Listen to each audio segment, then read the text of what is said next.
No One is Coming to Save Us is a new podcast about America's childcare crisis and the people, of all ages, crushed by it. Access to early education and care determines a kid's future. In this 4-part series presented by Neighborhood Villages, parents, providers, and Kristen Bell, yes, that Kristen Bell, join host Gloria Riviera of ABC News to explain what's broken and how to fix it. No One is Coming to Save Us from Lemonada Media premieres May 20th. Listen wherever you get your podcasts. Join host Gustavo Arellano and the Los Angeles Times on The Times as they tilt the balance west with a daily news podcast that covers the world from a California perspective. Whether it's farm workers in the Central Valley or engineers in Silicon Valley, Hollywood red carpets or homeless encampments, expect award-winning reporting, hard-hitting investigations, and random randomness from the biggest newspaper west of Washington, D.C. Subscribe and listen for free each morning on Apple, Spotify, or wherever you get your podcasts. Can you see and hear what is going on behind me? The Giants are taking batting practice. You know what? This is as close as I've been to the players in more than a year. There is excitement inside the ballpark because baseball, as we remember, is back. That's right. Now, of course, the Giants have opened the season on the road and have already played 6 games. But for the first time since 2019, fans will be back in the stands and the Giants will be hearing the roar of that hometown crowd at Oracle Park. Now, the Giants' home opener against the Rockies signals a sign of normalcy in Major League Baseball, at least here in San Francisco. But for fans attending the game, it will be a little bit different. Now, this is video provided by the Giants. Only about 9,000 fans will be allowed inside the ballpark. Anyone 12 and older attending the game has to show proof of being fully vaccinated or a negative COVID-19 test. Fans will be seated in pods, socially distanced throughout the ballpark.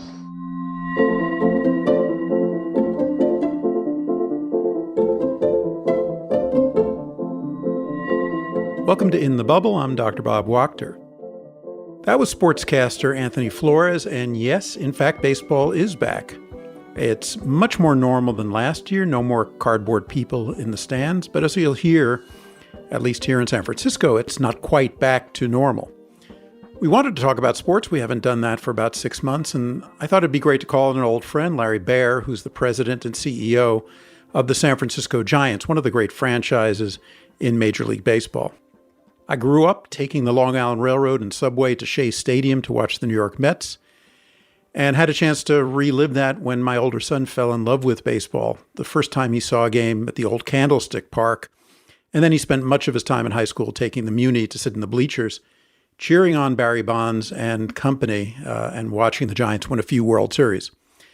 He, in fact, went on to a career in baseball, so baseball is very near and dear to me, and as it is to so many Americans, as really the quintessential American sport.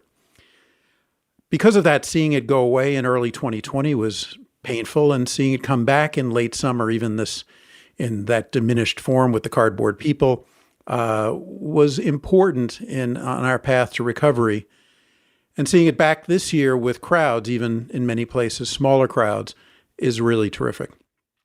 So the Giants have had to grapple with COVID all the way along, whether they could stage baseball at all, what the economics of playing baseball with no crowds or very small crowds were, whether to require vaccination or testing, all those things have been key issues for Major League Baseball and for each of the teams. And we thought it'd be great to talk to Larry Baer about the decisions that his team, the San Francisco Giants, and Major League Baseball in general have made so that we could, in fact, play ball this year.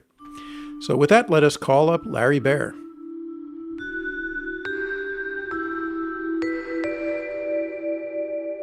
All right.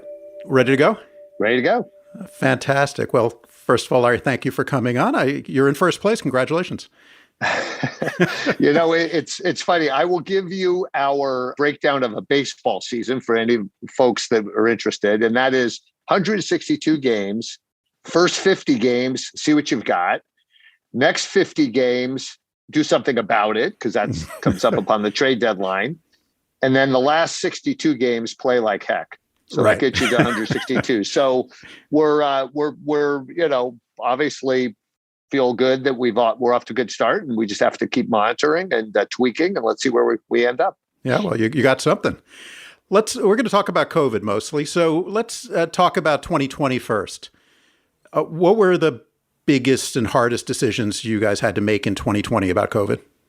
Well, in 2020, we really had to, as a team and then a league. And, the first thing I should say about it is we operate as a collective, right? There's 30 clubs within the league. So clubs can't independently do what they might want to do necessarily without the authorization of the league. So the league made the overall overarching calls in terms of when games are played, when they can't be played, et cetera.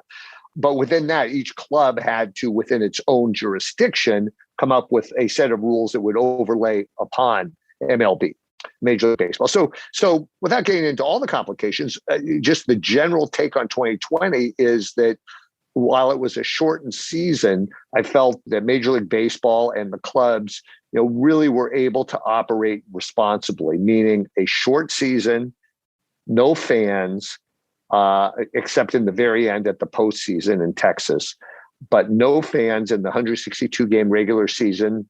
The season it turned out to be only 60 games. So the 162 games was converted to 60 games.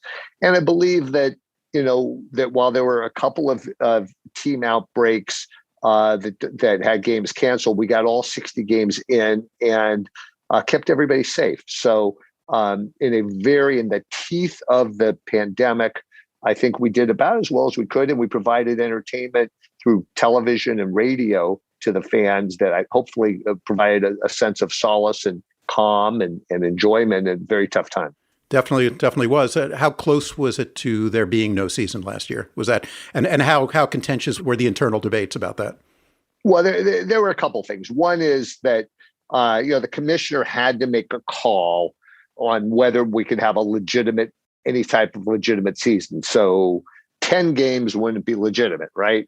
60 games felt like it was a legitimate competition because all the 60 games were essentially within your own region to minimize travel. So there was several concerns. The number one concern, obviously, was can you keep the players and the associated essential personnel safe? So myself as the CEO of the team, I didn't need to be there to play the games, and I went very rarely. But a trainer had to be there, and the players, of course, had to be there, and the coaches, of course, had to be there, and the people that prepare the ballpark to be used, the ground crew, et cetera, had to be there. Can you keep all of them safe? And I really felt that it was an amazing collective effort to do that. Can you change the protocols so that we couldn't have players eating in the clubhouse? So could you have outdoor eating facilities? These are just some examples. Mm-hmm. Could you have, instead of the indoor batting cage, could you convert that? So we converted a parking lot to an indoor batting cage. We converted plazas because there were no fans to outdoor eating areas for both the home and visiting team. So some very creative solutions, depending on the ballpark footprint, were created to keep everybody safe and to get a really, legitimate 60-game season in. How close did we get? I think everybody was nervous when St. Louis Cardinals, Miami Marlins were a couple of clubs that had outbreaks and had to cancel many games in a row. We ended up canceling 2 games because of COVID in San Diego, which for something that turned out to be a false positive with one of the players. I also have to say, Bob, that the testing, and I know you've been talking a lot about testing throughout this whole pandemic, the testing evolved over time, but the fact that we were able to get tests done from players, pretty much on a daily basis was quite amazing. And that contributed to the comfort level. What are the economics of baseball like when you're playing to stands filled with cardboard people? Yeah. So the other piece of this was we had to absorb, brutal economics. Basically, and each team is a slightly different, but not huge differences. So I'd say each team depends on fan revenue, anywhere from 40 to 50% of their overall economics. And that would include derivatives of fan revenue, like, ticket revenue. Derivatives from addition to tickets would be concessions, merchandise, parking, et cetera. So call it, for us, in our case, call it 50%. So half of your revenue is gone. then other pieces of revenue are limited, right? Like sponsors are saying, I put my sign in an empty ballpark. It gets seen on television, but it doesn't really get, noticed by anybody in the ballpark. So what is that worth to me? And tell all the television games that were canceled. 2/3 of the season was canceled. So look, we all took financial hits, but at least the Giants, and I think many clubs were like this. We weren't going to bemoan our losses, financial losses, because there are a lot of people hurt a lot worse from the pandemic than a Major League Baseball club. And as people were ill and people caring for those who were ill, the last thing we wanted to do was to have the team ownership and team executives complain about it. So, we took on the losses, and we'll have more losses this year because, again, it's very, limited. Right now we're at about 20 to 25% capacity, but we're looking to a day where, in 2022, at least, we can return to full capacity, if not before. Yeah. All right, so let's move to 2021. How is it different this year, and what were the biggest and hardest decisions you had to make about staging baseball in 2021? So it's been really a pretty amazing effort where we've had a collaborative work with, and this was the 5 California teams. So Dodgers, Angels, Padres in Southern California, Giants and A's in Northern California worked together with the governor's office and the state health director, Dr. Ghali and his staff, to determine, how to open safely. And, the good news is we were able to open with fans on opening day, but, and what are the right protocols? And then on top of that, each local jurisdiction could layer additional requirements, restrictions. And so, I feel it was a collaborative process that allowed, us to bring fans in safely, make sure that the fan interaction was in such a way that didn't jeopardize the players, because in our ballpark, where you're very close to the field, literally, you can, in some parts of the ballpark, you reach out and even touch the player. Mm-hmm. So how would that all work? So where we ended up was at the state level having these requirements that were tied to the tiering. So we were essentially have been, and now we're in yellow tier, but have been somewhere between 20% and 50% capacity, but requiring evidence of a negative test or being fully vaccinated, and also living in a socially distanced seating bowl, except for about 1 week ago in early May, we were able to convert to some vaccinated sections. So we have now 2 opportunities for fans, 2 choices. One is you can sit socially distanced 6 feet apart in pods of 2 and 4, and you can either have a negative test or be vaccinated, or in an all vaccinated section, if you're comfortable with that, you can sit next to each other with no social distance. So it sounds complicated, but our fans are understanding it, adjusting, and we'll be able to build up. So what does that translate into real people? We've had about 7,000 or so in the first couple of homestands capacity, and then this last weekend we got it up to 10,000. And now with more people vaccinated, essentially, we think that when we play the Dodgers in starting May 21st, we think we can push into a 15 to 20,000 because the people will be able to populate the vaccinated sections, which will allow our capacity to grow. So take us through the logistics. So I come to the stadium, I have my little CDC card, I need to show it to somebody. And if I don't, then you take me off somewhere and you do a test on me. How does that work? Yes. So, okay, let's do the 2.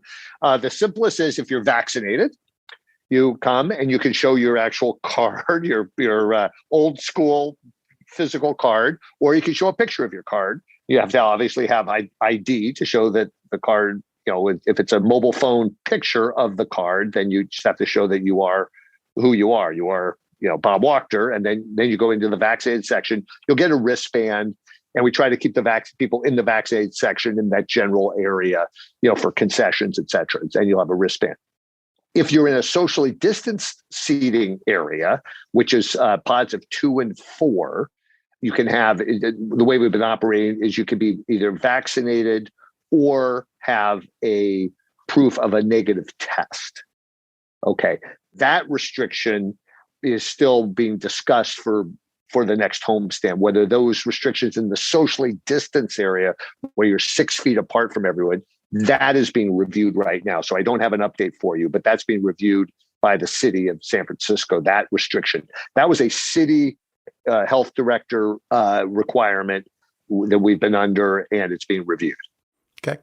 So if I don't have my vaccination card, I can show you that I had a test in the last few days. And if I have not had a test in the last few days, but I still want to come in, are you going to test me? Yes. And how do you do that? In a word. And we did. It's a rapid test that it's not something, that's essentially what will happen, and you'll be able. So you're not sent home, and if you test negative, then you'll be able to come into the ballpark at your assigned seat.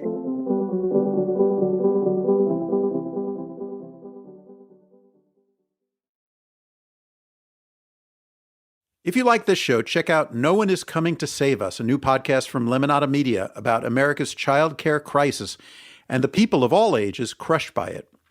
Access to high-quality early education and care determines a kid's future and their family's sanity.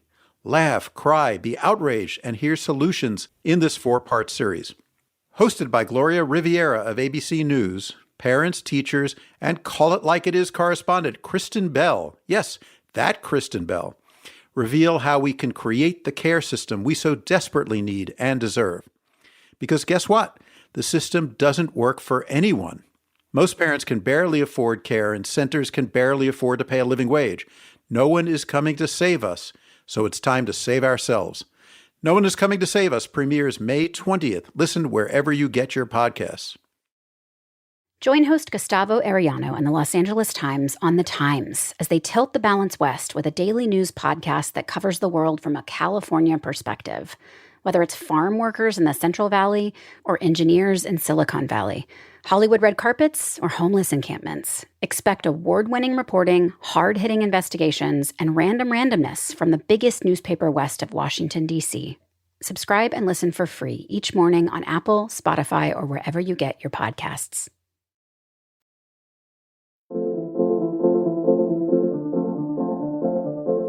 When you say you're getting 10,000 now, you'd like to and may go up to 15,000, is that because you're turning a lot of people away, or people are choosing not to come because of the restrictions? Well, it's really because of the limited capacity. So you see, because we're trying to do the mix between how many seats are socially distanced and how many seats are vaccination section. In the vaccination section seats, you can sit at 100%. So let's say we had 15,000, let's say we had 10,000 seats that were vaccination seats for sale. You could sell all 10,000. In the socially distanced area, you're essentially omitting 75% of the seats from use. Got it. So if you had 20,000 seats, right, in the socially distanced section, you're only selling 5,000, right? Yeah. So that's why when you watch a game, you see all these holes.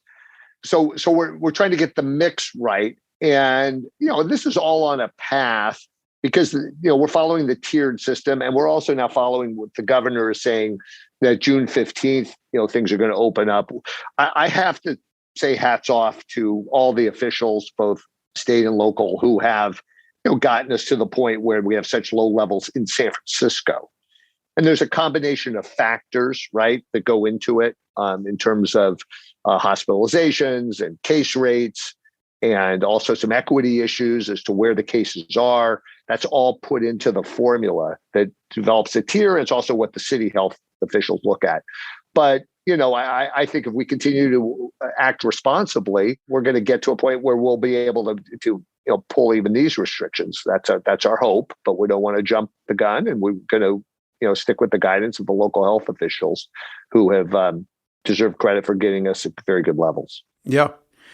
It must feel a little weird. San Francisco today has a test positivity rate of 0.7%. We're averaging 25 new cases a day in a city of 900,000 people.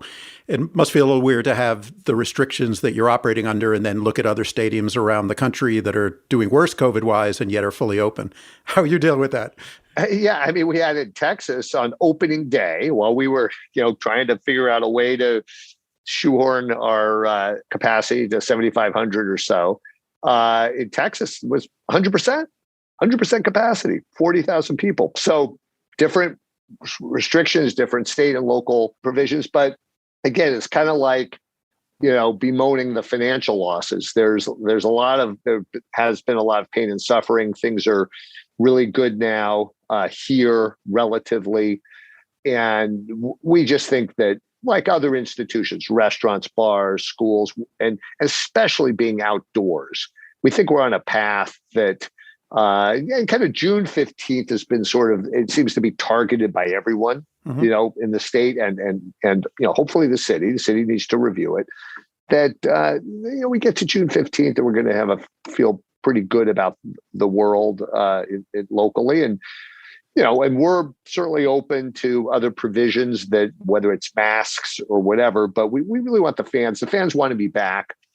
The other thing, we've been doing surveys of fans, and we're finding, just as you would expect, the progression of a comfort from the fans too, and that's one reason the numbers are going to go up too. That fans looking at buying tickets in May or utilizing their season tickets more comfortable than April. And what we're hearing from fans in a pretty loud way is they're going to be more comfortable in June than May. The outdoors piece is a huge thing. Once you go to a game, I haven't heard one fan say, I was a little nervous that, the person sitting 6 feet away from me, or even the person sitting next to me, because it's outdoors and it's super open air, and it is San Francisco, so it is well ventilated. Yeah, there's a lot of wind. We have the maritime effect that the maritime era has not knocked down our home run balls, which means that's a double negative. It means that we've been able to hit some home run balls through that maritime era, so that's good. Yeah, the decision to have vaccine checking. It's one of the more controversial issues as we've come into 2021. Whether colleges, restaurants, travel will require vaccination. How much discussion was there about requiring vaccination, or at least having vaccine-only sections? Did you sort of appreciate that this might be controversial, and how controversial has it been? Yeah, I mean, I think the vaccine-only sections are interesting because we sort of had to move there in order to get the numbers up to meet the demand, and then let people see. We had a couple of challenges early on. One challenge in the socially distanced seating is that as we're eliminating 75% of the seats, having the 6 foot between pods, we only have seating areas for 2 and 4 people. So what if you have a family of 6? What if you have, a neighborhood of 8, 10 people and you traditionally go to a game together? What if you have work associates that like to travel to games together, 10, 12? You just couldn't do that. So if vaccinated, you have the ability to go in a group. So we almost had to do the vaccinated sections to accommodate people that were larger than 2, or groups of larger than 2 and 4. The other thing is, as the research, as you're part of this research, shows the safety of vaccinated people around one another, especially outdoors, and especially with masks, right? Because we still have a mask requirement. I mean, you tell me, Bob, you're a lot more qualified, but I couldn't be safer. Yeah, I'd like to think that gets down to about 0, right? If you're vaccinated, if you're outdoors 0. And you have a mask on, and so I don't think that necessarily on, April 15th, that light bulb was on. But I think on May 15th, that light bulb is on in people's minds. And so vaccinated seats are seeing is really picking up. And so for the Dodgers, May 21st, 22nd, 23rd, for those who might have a larger group, or the price points are a little lower in the vaccinated sections because they're a little further out from home plate, we're seeing people now be more comfortable buying those seats. Great. Last year, so much of the discussion was protecting the players. You don't hear much about the players. So are you requiring vaccination for the players? Are you still doing testing of the players? What's going on with them? So it's a great question. So the players piece is we cannot require it. The players we have a collective bargaining agreement with the players. And there was one thing I didn't talk about, which was, asked about 2020 and 2021. There was about a 120-page manual, and the manual changed each year on player protocols. And the player protocols, I have to commend the players because the player protocols were strict. They related to, not going outside on the road, not going outside of your room to socialize or to bars or restaurants, even in areas where bars and restaurants might be open. Like say, we play in Arizona a lot. We play the Diamondbacks. And so the players have been great that way. And we have one false positive, as I mentioned, but we've basically had no outbreaks with players in season, which is fantastic. And most teams are in that boat. We can't compel vaccinations. We strongly encourage vaccinations. We are within a few days of being at 85% vaccinated and when I say players, it's all the staff that's in and around the dugout, right? So it's players, coaches, manager, trainers, etc. At 85%, the protocols loosen. You see players now wearing masks. I think 7 teams are at 85%. As I say, we're just a few days away from being at 85%. Then you don't have to wear masks in the dugout. You have on the road, the restrictions are not as severe, right? So you can go to a restaurant or bar consistent with local regulations. Some of the restrictions on eating in the clubhouse are relaxed. So all of that changes when it's 85%, and we're close to being 85%. So the players have incentive to get vaccinated. We're not under the illusion that we'll have 100%. It would be good, but just like the general, players are a microcosm of society. Mm-hmm. And we're not going to get to 100% of society being vaccinated for whatever reasons. But being at 85%, we're really proud of that. I just heard some numbers league-wide. 83%, I think it's about 83% of the players have had at least one shot of the players league-wide. So that's really good. And you say that when you say players, you're actually talking about a lot of frontline staff. Are the staff being required to vaccinate? Because I assume they're not part of the union. We are not. We're doing a similar thing. So when you say staff, now we're talking about front office and all. We are not requiring it to come back to work, but we are highly encouraging it. And we'll have, the way we're handling it now is we may have separate protocols for those not vaccinated in terms of, social distancing and all of that. So we'll see. We have not reopened our offices. So that's a decision that is coming. We don't have that decision made yet. And are you still doing any routine testing of players or staff, or that's all gone away in the world of vaccination? We're doing routine testing of staff, right? So if you haven't been vaccinated and you're working in the ballpark, so if you're in concessions, and if you're in, you're an usher or security, and you have not been vaccinated, you are tested regularly. So we have a program, Bob, and I'm really proud of the group at the Giants. I just want to give them a quick shout out. We have something called Fan Safe, and it's actually a kind of a brand, right? We have a logo, Fan Safe. We put it up in the ballpark. We have on our website what it means at sfgiants.com. And what it means is we take every precaution from the sort of the typical sanitation things to all the way we're presenting food. We initially had remote ordering of food only. Now we have you can belly up. We call belly up service. We go to the concession stands.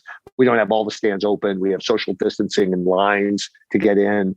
We have we ask people to social distance as they leave the ballpark, etc. So those are really important features. You mentioned the workers. One of the things I think the health directors, both locally and statewide, have been focused on, and rightly so, is just, people in the kitchens preparing the food. Mm-hmm. So we've had really stringent measures to make sure that they're, vaccinated if possible, tested, separated by distance, because the outbreaks can be there. People just think of the fans, but what about the workers?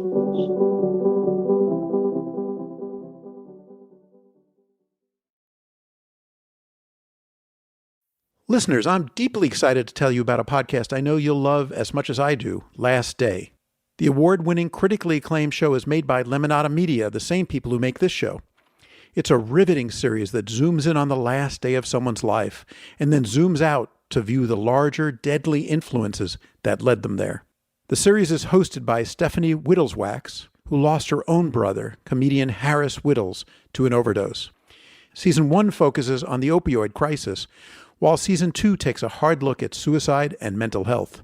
That may sound intense, and it is, but Stephanie brings humanity, wit, and humor to Last Day, which also feature survival stories. In each episode, she poses the questions of how did we get here, and what could we have done differently? Both seasons 1 and 2 are now out in full. Subscribe to Last Day from Lemonada Media wherever you listen to podcasts. If you like this show, check out a brand new podcast from Lemonada Media called The Cost of Care. It explores how healthcare in America can bankrupt you, rob you of your livelihood, or actually kill you. What's the cost of care? We can all relate to spending time with insurance forms, paying medical bills, and advocating for yourself or someone you love, only to end up without answers. With healthcare economist David Smith, the cost of care is about how we ended up with a broken system that leaves so many of us worse off and drowning in debt. David shares how he lost his father, sister, and brother to the same deadly epidemic. He meets with patients, experts, and policymakers to break open why sickness pays and health doesn't, and to ask, what's your life worth? The Cost of Care from Lemonada Media premieres April 15th, and you can listen wherever you get your podcasts.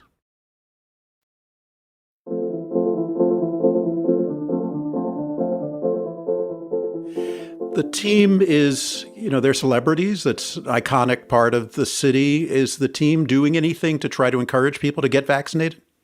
Yes, so a lot. And players have been great. We've done public service announcements with the players, working hard with our sponsors. So if you watch a game on television, right by the first base line, you see a big, two big words painted on this field, "Vax Up!" exclamation point. And that's with our partner Dignity Health, which has been our partner. We've distributed masks. We produced with them, it was 250,000 masks, Giants logoed masks that we've given out, and not just given out to fans coming to games, but also in the community, and especially in certain low-income neighborhoods where players have gone. So players have delivered messages. We've also been really focused on communities that would, separate from baseball, that with food insecurity and people having real trouble with unemployment and losing their positions. During the pandemic, we had a food pantry opened in our parking lot for about 6 months, up to 8 months, I think, and delivered 1.6 million meals to folks. And it was just literally a drive-through. So those sorts of things, what the thing about a baseball team or other professional sports teams, but a baseball team especially, I think, because it's a long season, a lot of games, and it's during the summer, is we have a loud megaphone, a platform. We may not be that large a business, but we have a profile. We're on television 4 hours a day for 7 months, and radio, and social media. So all those messages have gone out. And we also think that players might be able to reach through their messaging a different demographic than if you just put, something on television. There's been a lot of advertising support, but doesn't always reach, say, the younger fan that might be accessing, media differently. Yeah. Just a couple more, and I know you've got to go. Sure. COVID has accelerated trends in a lot of industries, whether it's the way people do work or the digitization of the field. What do you think are going to be the enduring effects of COVID on baseball? So I think, in a couple of ways, it's been, we've learned to stay connected both on the business side and on the baseball side in ways that have been, you could call them silver linings if you want. I mean, we all wish the pandemic never happened. So start with that. But, we've had let's just talk about the business side first. Fans, we've stayed connected with fans in new ways. We've had these chalk talks, these Zoom chalk talks, and we've had everybody from, our Hall of Famers, and, we had a great one because it was Willie Mays' birthday the other day. We had a great one saluting Willie Mays, and we had Barry Bonds come on and Dusty Baker come on, and people that, have very, very connected to Willie and talk about what Willie's meant to them. And thousands of fans were able to get on through Zoom and connect with that. That's probably something that wouldn't have happened in a pre-pandemic world.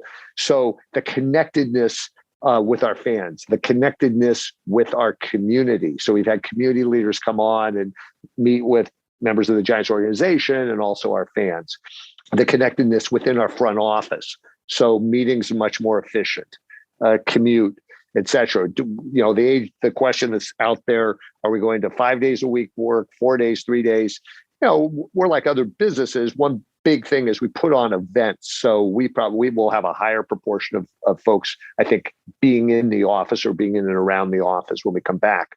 On the baseball side, I think we've learned, creative ways to communicate, creative ways to use technology that we've been able to do, believe it or not, sort of technology sessions with our players and with our staff, looking at new devices and new things, remotely that we could impose into our development of players and implement. So those pieces aren't going to go away. I think they're just going to make us more efficient and make the organization better. So those are, again, we wish there was never a pandemic, but there's some takeaways for us that have been, they've been good. I think that the other thing, though, that we're feeling and hearing is nothing replaces being at the ballpark.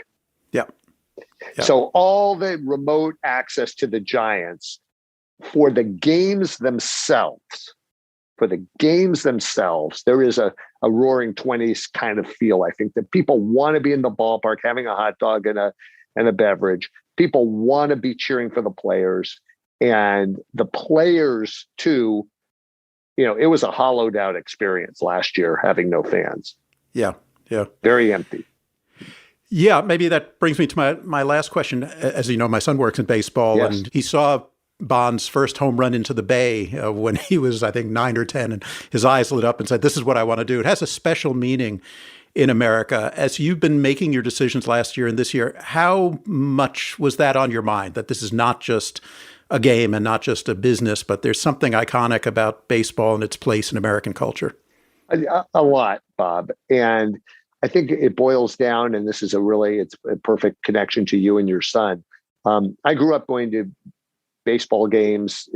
Sort of my childhood was defined by, and my relationship with my parents, and especially my dad, who was a big fan, and my mom was very supportive of it, but not as big a fan, where we would get on the bus, the municipal railway bus, growing up in San Francisco, and go out to Candlestick and watch Willie Mays in center field and Bobby Bonds in right field and Juan Marichal pitching and Willie McCovey at first base. That was my childhood. Mm-hmm. And I love that. I love the time that I spent with my father, and the times then ultimately I would spend with my friends going to games. And my favorite thing to do, I love it when the Giants are in the World Series. I know that that's not going to be every single year.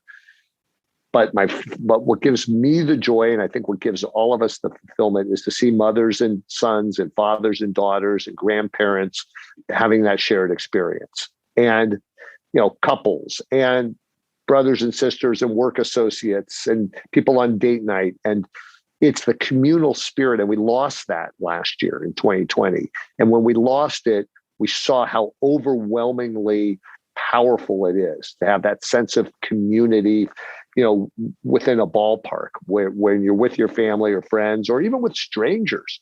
One of my greatest moments, we have a number of sponsors will give tickets to the Boys and Girls Clubs. And we have something called the Junior Giants program that supports low-income youth.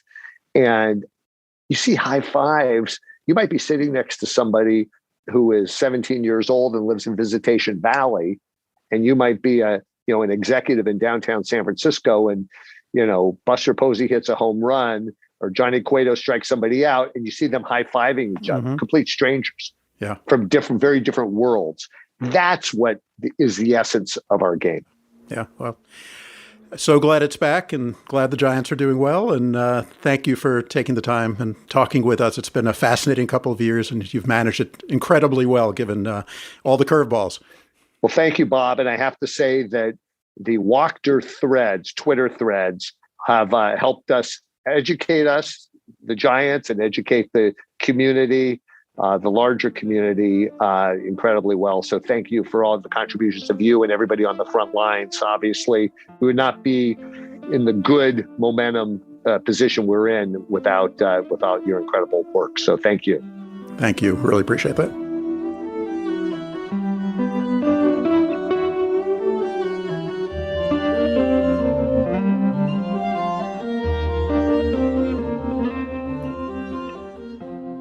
We have a number of other great episodes coming up on In the Bubble before we take a little break. We'll do a toolkit on long COVID. We haven't talked about long COVID for a number of months, and there's a lot more experience that we've all gathered, some more research, and I think a little bit better understanding of what's going on.